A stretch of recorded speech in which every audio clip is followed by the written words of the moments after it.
এভাবে একবার রাঙা আলুর পিঠে বানিয়ে দেখতে পারেন। খেতে দুর্দান্ত হবে, ডেলিশিয়াস টেস্টি। কেটে দেখাচ্ছি, দেখুন খুব নরম তুলতুলে। খেয়ে বুঝতেই পারবেন না যে এটা রাঙা আলুর পিঠে।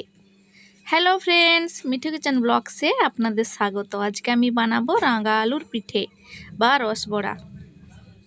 একটা রাঙা আলু নিয়েছি, নিয়ে ছালটা ছাড়িয়ে ভালো করে ধুয়ে চাকা চাকা করে কেটে একটা স্টিমারে আমি স্টিম করে নিচ্ছি।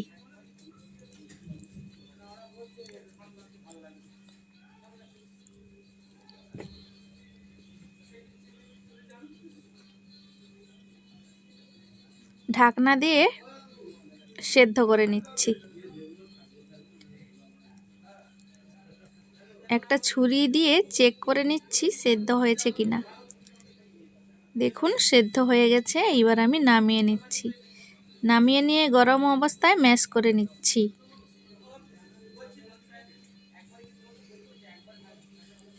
গরম অবস্থাতেই মাখাতে হবে।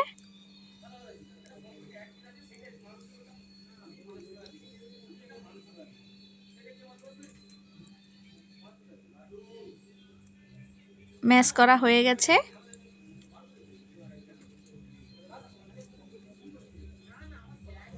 আমি আর একবার হাত দিয়ে ভালো করে ম্যাশ করে নিচ্ছি। দিয়ে দেব একটা ছোট বাটির হাফ কাপ ময়দা, 3 চামচের মতো গুঁড়ো দুধ, সামান্য নুন, সামান্য বেকিং পাউডার দিয়ে ভালো করে একটা ডো বানিয়ে নিচ্ছি।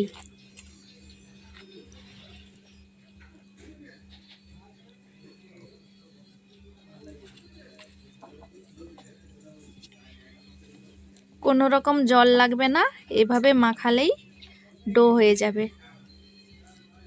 তো যদি মনে হয় যে একটু শক্ত আছে, তো একটু হালকা গরম দুধ দিয়ে মাখাতে পারেন, বা একটু হালকা গরম জল দিয়ে মাখাতে পারেন। তো আমার কোনো রকম জল লাগছে না বা দুধ লাগছে না। হাফ চামচ ঘি দিয়ে ভালোভাবে ম্যাশ করে নিচ্ছি।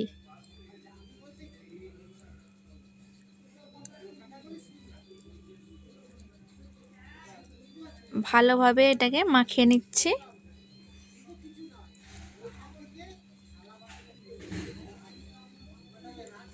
ডোটা তৈরি হয়ে গেছে। দেখুন কতটা সফট হয়েছে, একেবারে মসৃণ।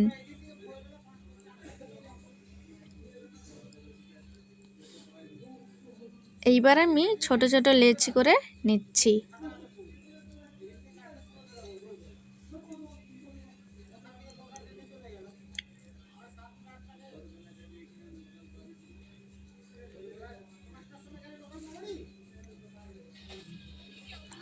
এখানে মোট 14টা হয়েছে।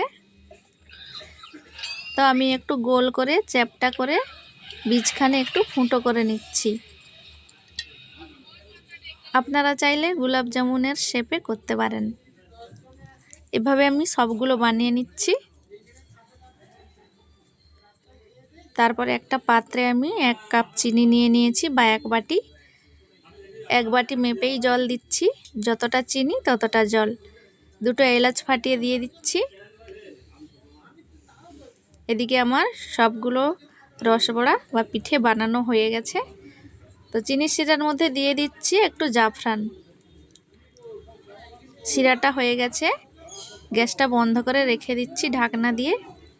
এইবার আমি কড়াইতে সাদা তেল দিয়ে, তেলটা হালকা গরম হবে, পিঠেগুলো ভাজতে হবে। দেখুন তেলটা এইরকম গরম হবে। তা আমি সবগুলো দিয়ে দিচ্ছি একসাথে। আপনারা চাইলে হাফ করে ভাজতে পারেন। পিঠেগুলো খুব নরম, কড়াটা এভাবে নেড়ে নিতে হবে। পিঠেগুলো আপনি আপ উপরে ভেসে উঠবে।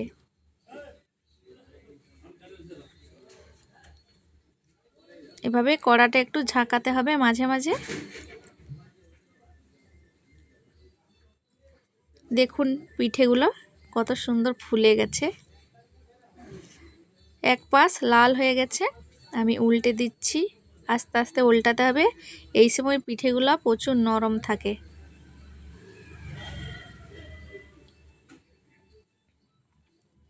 পিঠেগুলো ফুলে বড় বড় হয়ে গেছে, দেখুন কতটা।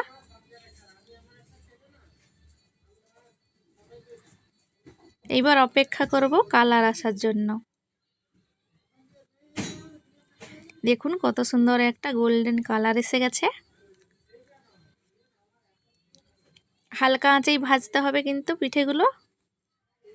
তো পিঠেগুলো আমি তুলে নিচ্ছি।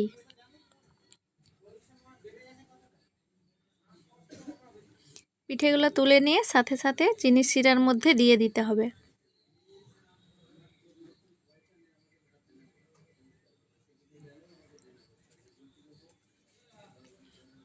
চিনি শিরাটা কিন্তু গরম থাকতে হবে।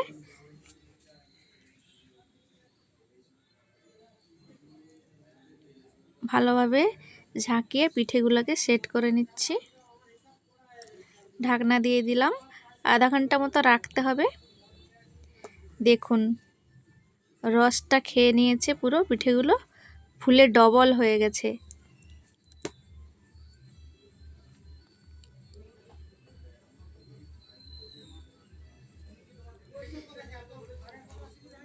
একটা নামিয়ে দেখাচ্ছি।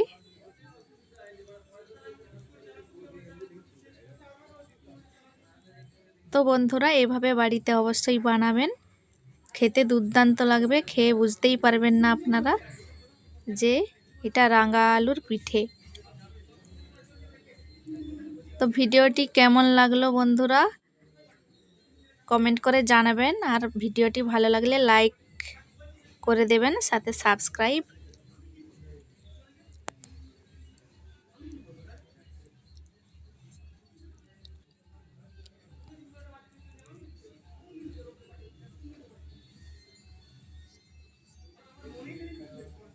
কতটা তুলতুলে হয়েছে দেখুন, পিঠেগুলো দেখতে খুব সুন্দর লাগছে।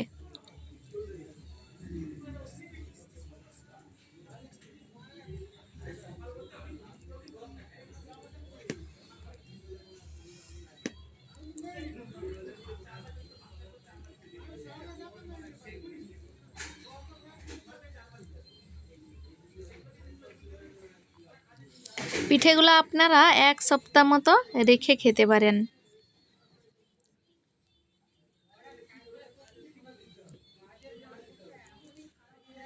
তো বন্ধুরা ভালো থাকবেন, সুস্থ থাকবেন, আবার দেখা হবে পরের ভিডিওতে।